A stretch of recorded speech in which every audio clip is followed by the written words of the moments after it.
जय जय रघुवीर समर्थ. समर्थ म्हणतात की जो ज्ञानी असतो त्याला समजावून सांगता येते. समर्थ म्हणतात की जो ज्ञानी असतो त्याला समजावून सांगता येते, पण जो अज्ञानी असतो त्याला मात्र समजावून सांगता येत नाही. जो आपला शब्दच खरा करतो आणि आपलंच खरं मानतो त्याला फक्त वेळच समजावून सांगू शकते, असं समर्थ आपल्याला ते सांगतात. आणि म्हणूनच समर्थ म्हणतात की त्या व्यक्तीला समजावायचा आपण प्रयत्न करायचा नाही, त्या व्यक्तीला ती वेळच त्याला समजावून सांगते, असं समर्थ आपल्याला ते सांगतात. समर्थ म्हणतात की आयुष्य खूप सुंदर आहे, आयुष्य हे खूप सुंदर आहे. सुंदर क्षणाची वाट पाहण्यात वेळ वाया घालवू नका. सुंदर क्षणाची वाट पाहण्यात वेळ वाया घालवू नका. आयुष्यात येणारा प्रत्येक क्षणच तुमच्यासाठी सुंदर आहे आणि तुम्ही तो सुंदर करा, असं सद्गुरू आपल्याला इथे सांगतात. कारण कधी काय होईल हे सांगता येत नाही. म्हणून समर्थ म्हणतात की कोण समय येईल कैसा, नाही या देहाचा भरोसा, दैसेच आहे दिशा पक्षी उडून जाते. आणि म्हणूनच समर्थ म्हणतात की प्रत्येक क्षण आनंदात घालवण्याचा तू प्रयत्न कर, कारण थोड्या क्षणाला काय होईल हे आपल्याला सांगता येत नाही, असं सद्गुरू आपल्याला ते सांगतात. सद्गुरू म्हणतात की मोबाईलचा पासवर्ड चुकीचा टाकला तर मोबाईल ओपन होत नाही. सद्गुरू म्हणतात की मोबाईलचा पासवर्ड जर चुकीचा टाकला तर मोबाईल ओपन होत नाही. तर समर्थ म्हणतात की आपण जर चुकीचे कर्म केले, समर्थ म्हणतात की आपण जर चुकीचे कर्म केले तर सुखाचा दरवाजाही आपल्यासाठी ओपन होणार नाही, सुखाचा दरवाजाही आपल्यासाठी उघडला जाणार नाही. आणि म्हणूनच समर्थ म्हणतात की मोबाईलचा पासवर्ड बरोबर टाकला तर मोबाईल ओपन होणार आहे. आणि म्हणून समर्थ म्हणतात की कर्म ही जर आपण उत्तमाची आणि बरोबर केली तर सुखाचा दरवाजाही आपल्यासाठी उघडला जाणार आहे, ओपन होणार आहे, असं सद्गुरू आपल्याला ते सांगतात. सद्गुरू म्हणतात की देवाला आपण घाबरलो नाही तरी चालेल. सद्गुरू म्हणतात की परमेश्वराला आपण घाबरलो नाही तरी चालेल, पण आपल्या कर्माला मात्र आपण घाबरले पाहिजे, आपल्या कर्माला मात्र आपण घाबरले पाहिजे, असं सद्गुरू आपल्याला इथे सांगतात. कारण सद्गुरू म्हणतात की शिव्या आणि ओव्या, सद्गुरू म्हणतात की शिव्या आणि ओव्या, शाप आणि आशीर्वाद, निंदा आणि स्तुती, सुख आणि दुःख हे आपण दुसऱ्याला दिले तर ते न चुकता परत आपल्याकडे येणारच आहे, हे ते न चुकता आपल्याकडे येणारच आहे. हा निसर्गाचा नियमच आहे, असं सद्गुरू आपल्याला ते सांगतात. आणि म्हणूनच सद्गुरू म्हणतात की चैतन्य शक्तीचा हा स्वभाव धर्मच आहे आणि त्याप्रमाणे आपण वागलं पाहिजे, असं सद्गुरू आपल्याला इथे सांगतात. सद्गुरू म्हणतात की या नियमाला स्वतः देव सुद्धा चुकले नाहीत, या नियमाला स्वतः देव सुद्धा चुकले नाहीत. आपण तर मनुष्य आहोत, आपण तर मनुष्य आहोत. आणि म्हणूनच सद्गुरू म्हणतात की पाऊले हे तू जपूनच टाक, पाऊल हे तू जपूनच टाक, विचार करूनच टाक, असं सद्गुरू आपल्याला ते सांगतात. समर्थ म्हणतात की या जन्माचा पैसा पुढच्या जन्मी कामी येत नाही. समर्थ म्हणतात की या जन्माचा पैसा पुढच्या जन्मी कामी येत नाही, पण या जन्माचे पुण्य हे जन्मोजन्मी कामी येते, या जन्माचे पुण्य हे जन्मोजन्मी कामी येते. आणि म्हणूनच समर्थ म्हणतात की तू पुण्य कमवण्याचा प्रयत्न कर, पैसा तर तू कमवच, पण जास्तीत जास्त पुण्य कमवण्याचा तू प्रयत्न कर, कारण हेच पुण्य तुझ्या पुढच्या जन्माला उपयोगाला येणार आहे, असं सद्गुरू आपल्याला इथे सांगतात. समर्थ म्हणतात की देवाचे स्मरण होण्यासाठी ज्ञान पाहिजे. समर्थ म्हणतात की देवाचे स्मरण होण्यासाठी ज्ञान पाहिजे आणि ज्ञान प्राप्त करण्यासाठी सद्गुरू पाहिजे, आणि ज्ञान प्राप्त करण्यासाठी सद्गुरू पाहिजे, सद्गुरू मिळण्यासाठी भाग्य पाहिजे. समर्थ म्हणतात की सद्गुरू मिळवण्यासाठी भाग्य पाहिजे आणि भाग्य मिळवण्यासाठी पुण्याई पाहिजे, भाग्य मिळवण्यासाठी पुण्याई पाहिजे आणि पुण्याई मिळवण्यासाठी सत्कर्म आणि उपासना केली पाहिजे, असं सद्गुरू आपल्याला इथे सांगतात. समर्थ म्हणतात की माझ्या मदतीला कोण आले हे बघण्यापेक्षा, समर्थ म्हणतात की माझ्या मदतीला कोण आले हे बघण्यापेक्षा मी कोणाला किती मदत केली पाहिजे हे बघितलं पाहिजे असं सद्गुरू आपल्याला ते सांगतात. आपण म्हणतो की माझ्या मदतीला ही आली नाही, माझ्या मदतीला ही आली नाही, मी तिच्या मदतीला जाणार नाही. सद्गुरू म्हणले तू असा विचार करू नको, तू कुणाच्या किती मदतीला उपयोगी पडणार आहेस, किती जणांना तू मदत करू शकतील असा विचार तू कर, असं सद्गुरू आपल्याला इथे सांगतात. समर्थ म्हणतात की जन्म झाल्यावर सुखापेक्षाही दुःखाचा डोंगर जास्त आहे. समर्थ म्हणतात की जन्म झाल्यावर सुखापेक्षा दुःखाचाच डोंगर जास्त आहे, कारण जन्म मुळात आपण केलेले कर्म फेडण्यासाठीच झाला आहे. जन्म मुळात आपण केलेले कर्म फेडण्यासाठीच झालेला आहे.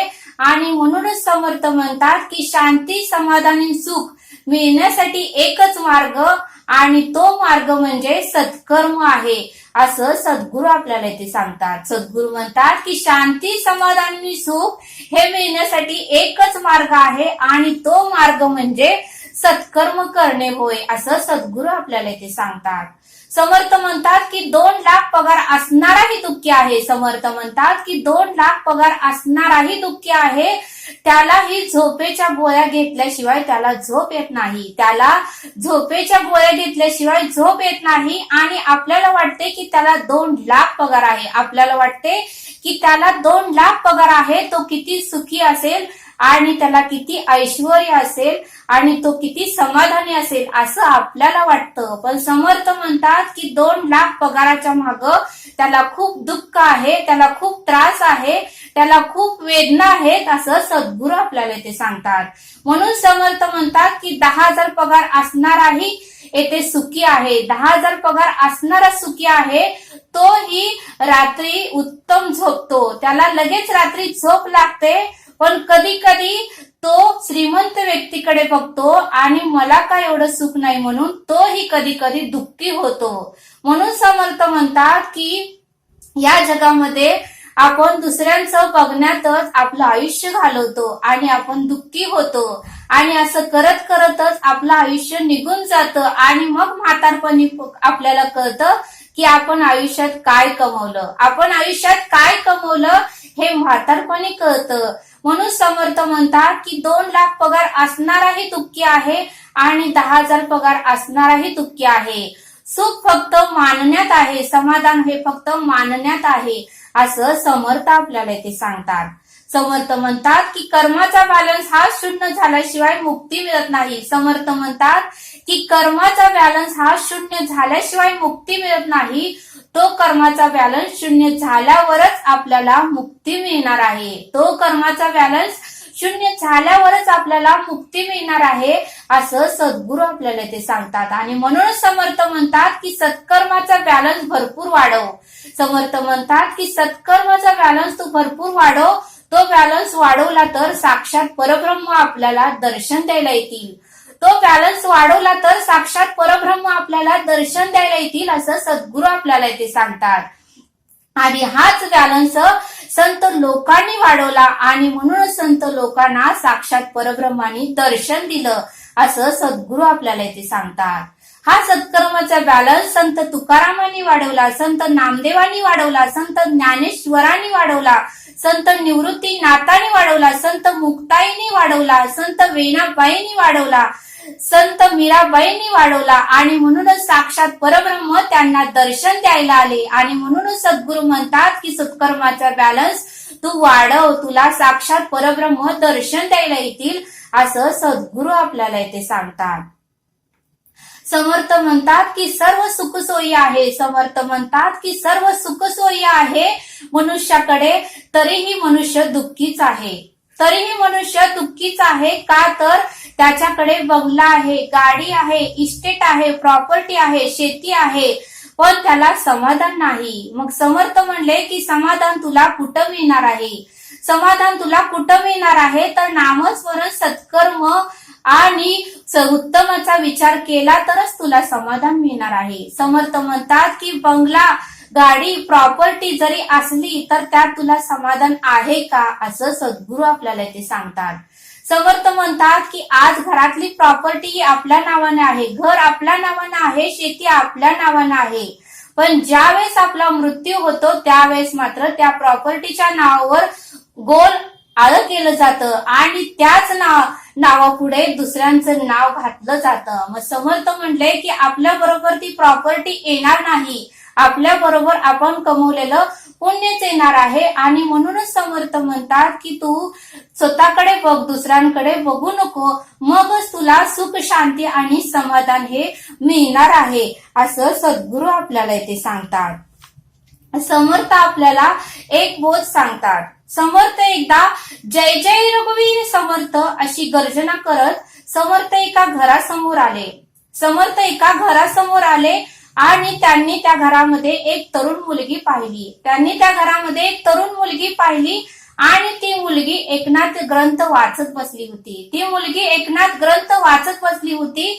समर्थांनी तिच्याकडे पाहिलं तर तिचे कपाळ पांढरं होतं. तिचं कपाळ पांढरं होतं आणि तिला वैधव्य प्राप्त झालं होतं. तिला वैधव्य प्राप्त झालं होतं. तिचा पती मरण पावला होता. त्यावेळेस मात्र समर्थांना फार वाईट वाटलं. समर्थांना फार वाईट वाटलं आणि समर्थ तिला म्हटले की मला भिक्षा वाढा, मला भिक्षा वाढा. त्यावेळेस त्या ताईंनी समर्थांना भिक्षा वाढली. त्यावेळेस त्या ताईंनी समर्थांना भिक्षा वाढली आणि समर्थ त्या ताईला म्हणाले की तुम्ही कोणता ग्रंथ वाचत आहात, मुली तुम्ही कोणता ग्रंथ वाचत आहात. त्यावेळेस त्या ताई म्हणाल्या की मी एकनाथी भागवत हा ग्रंथ वाचत आहे. त्या ताई म्हणल्या की मी एकनाथ भागवत हा ग्रंथ वाचत आहे. त्यावेळेस समर्थ म्हणाले की या ग्रंथाचा अर्थ आणि धर्म तुम्हाला समजला का, या ग्रंथाचा अर्थ आणि धर्म तुम्हाला समजला का. त्यावेळेस त्या ताई वेणाबाई होतं, त्यांचं नाव वेणाबाई होतं आणि त्या वेणाबाई म्हणाल्या की या ग्रंथाचा मला अर्थही माहित नाही आणि धर्मही माहित नाही. एक जणांनी मला असाच वाचण्यासाठी दिला होता आणि तो मी घेऊन आले आणि माझा वेळही जात नाही, त्यामुळे मी हा ग्रंथ वाचत आहे. पण ह्या ग्रंथाचा अर्थ आणि धर्म मला काहीही समजला नाही. त्यावेळेस समर्थ म्हणले किती जरी वाचन केलं तर याचा काहीच उपयोग नाही. समर्थ रामदास स्वामी वेणाबाईंना म्हणाले की या ग्रंथाचं तुम्ही किती जरी वाचन केलं तर याचा काहीच उपयोग नाही, कारण जर तुम्हाला धर्म आणि अर्थच जर या ग्रंथातला कळाला नाही तर हा ग्रंथ किती दिवस जरी वाचन केलं तर काहीच कळणार नाही. त्यावेळेस समर्थ असं म्हणून तेथून निघून गेले.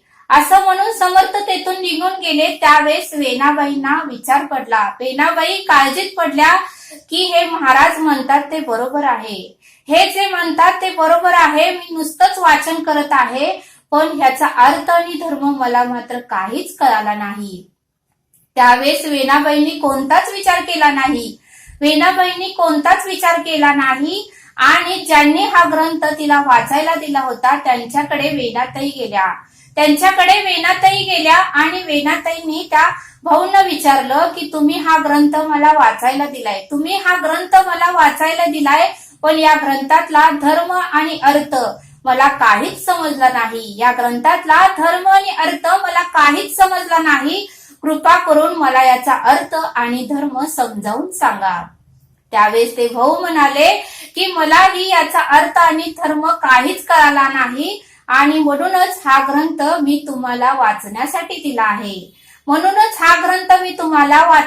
दिलेला आहे. पण ज्यांनी तुम्हाला या धर्म आणि अर्थ काय आहे हे सांगितलं आहे त्यांनाच तुम्ही जाऊन परत विचारा. जे महाराज तुम्हाला भेटले त्यांनी तुम्हाला सांगितलं की तुम्ही नुसतंच वाचत आहात, धर्म आणि अर्थ हे जर कळालं नाही तर वाचन करून काय उपयोग. हे ज्यांनी तुम्हाला सांगितलं त्यांनाच तुम्ही याचा अर्थ आणि धर्म विचारा. त्यावेळेस वेणाबाई ठीक आहे म्हणाल्या. वेणाबाई त्या भाऊंना म्हणाले ठीक आहे, मी त्या महाराजांनाच विचारते. आणि वेणाबाई परत आपल्या घरी आल्या आणि समर्थांची ते वाट पाहू लागल्या. रोज किती दिवस असे गेले तरी समर्थ काही तिला भेटलेच नाही. तिने आतुरतेने समर्थांची रोज दारासमोर येऊन वाट पाहत होती. बरेच दिवस झाल्यानंतर समर्थ परत वेणाताईच्या घरी आले आणि जय जय रघुवीर समर्थ अशी त्यांनी गर्जना केली. त्यावेळेस वेणाताई घरातून बाहेर पळत आल्या आणि वेणाताईंनी समर्थांना साक्षात दंडवत घातला, साक्षात नमस्कार घातला आणि समर्थांना म्हणाले की समर्था, खरंच तुम्ही धन्य आहात आणि तुम्ही मला धर्म आणि अर्थ समजावून सांगा. तुम्ही ज्या वेळेस इथून निघून गेला त्यावेळेस पासून मी विचार करत आहे. हा ग्रंथ मी नुसताच वाचत आहे आणि या ग्रंथाचा अर्थ आणि धर्म मला काहीच समजला नाही. मला कृपा करा आणि या ग्रंथाचा धर्म आणि अर्थ समजावून सांगा. आणि वेणाताईंनी समर्थांना घरामध्ये बोलवलं, त्यांच्या चरणाची त्यांनी पूजा केली, समर्थांना नैवेद्य दाखवला आणि समर्थांनी तो ग्रंथ पूर्णपणे वेणाताईंना समजावून सांगितला. त्या ग्रंथाचा पूर्ण अर्थही समजावून सांगितला आणि धर्मही समजावून सांगितला. त्यावेळेस वेणाताईंना खूप आनंद झाला आणि वेणाताईंनी त्या दिवसापासून समर्थ रामदास स्वामींना आपले गुरु केले. त्या दिवसापासून वेणाताईंनी समर्थ रामदास स्वामींना आपले गुरु केले. असा सुंदर बोध समर्थांनी आपल्याला इथे सांगितला. समर्थ म्हणतात की गर्भात असताना बाळ म्हणतं मला सोडव. समर्थ म्हणतात की गर्भात असताना लहान बाळ म्हणतं की मला या गर्भवासातून सोडवा, मी तुमचेच नामस्मरण करतो, मला यातून सोडवा. पण ज्या वेळेस त्या बाळाचा जन्म होतो त्यावेळेस मात्र ते बाळ नामस्मरण करायचं विसरून जातं आणि समर्थ त्याला आठवण करून देतात, तरीही तो विसरून जातो. त्यावेळेस समर्थ म्हणतात ठीक आहे, आय सी यू, मी तुला पाहतो, असं समर्थ त्या बाळाला म्हणतात. बघा, सद्गुरू म्हणतात की लहान बाळ फक्त त्या आईच्या गर्भातून बाहेर येताना समर्थांना वचन देतं, पण बाहेर आल्यावर म्हणतं की मी कधी दिलं होतं. मग समर्थही म्हणतात ठीक आहे, मीही तुला बघून घेतो, असं सद्गुरू आपल्याला ते सांगतात. समर्थ म्हणतात की आपण आपले कर्म फेडण्यासाठी या पृथ्वी तलावर आलो. समर्थ म्हणतात की आपण आपले कर्म फेडण्यासाठी या पृथ्वी तलावर आलो आहोत. हे कर्म संपल्याशिवाय आपल्याला मुक्ती मिळणार नाही. आणि म्हणूनच समर्थ म्हणतात की कर्म संपेपर्यंत जन्म मृत्यू हे होत राहणारच आहे, असं सद्गुरू आपल्याला इथे सांगतात. समर्थ म्हणतात की आज ज्वारी पेरली की पुढच्या वर्षीच आपल्याला ज्वारी खायला मिळते. समर्थ म्हणतात की आज ज्वारी पेरली तर पुढच्या वर्षीच आपल्याला ज्वारी खायला मिळणार आहे. तसं समर्थ म्हणतात की आज जर आपण उत्तमाचे कर्म केले तर पुढच्या वर्षी आपल्याला सुख भेटणार आहे. समर्थ म्हणतात की आपण जर ह्या वर्षी उत्तमाचे कर्म केले तर पुढच्या वर्षी आपल्याला सुखच मिळणार आहे. आणि समर्थ म्हणतात की ह्या वर्षी जर आपण वाईट कर्म पेरले तर पुढच्या वर्षीही वाईट कर्मच उगवणार आहेत. आणि म्हणूनच समर्थ म्हणतात की उत्तमाचेच कर्म करा. समर्थ म्हणतात की त्रास कोणाला नाही, त्रास देवादिकांनाही त्रास झाला होता, श्रीराम प्रभूंनाही त्रास झाला, श्रीकृष्णांनाही त्रास झाला आणि समर्थ रामदास स्वामींनाही त्रास झाला. मग आपण तर मनुष्य आहोत, असं सद्गुरू आपल्याला येथे सांगतात. सद्गुरू आपल्याला येथे एक श्लोक देतात. जयाचे निसंगे समाधान भंगे, अहंता अकस्मात येऊन लागे, तया संगतीची जनी कोण गोडी, जये संगतीने मती राम जोडी. या श्लोकाचा अर्थ समर्थ सांगतात की ज्याच्या संगतीने चित्ताचे समाधान नष्ट होते, मन स्वस्थ बिघडते आणि अकल्पित देह अहंता वाढीस लागते. अशाची संगत काय कामाची, अधोगतीस नेणारे ते कुसंगतीच होय. ज्याच्या संगतीने बुद्धी रामाला सोडून भलतीकडेच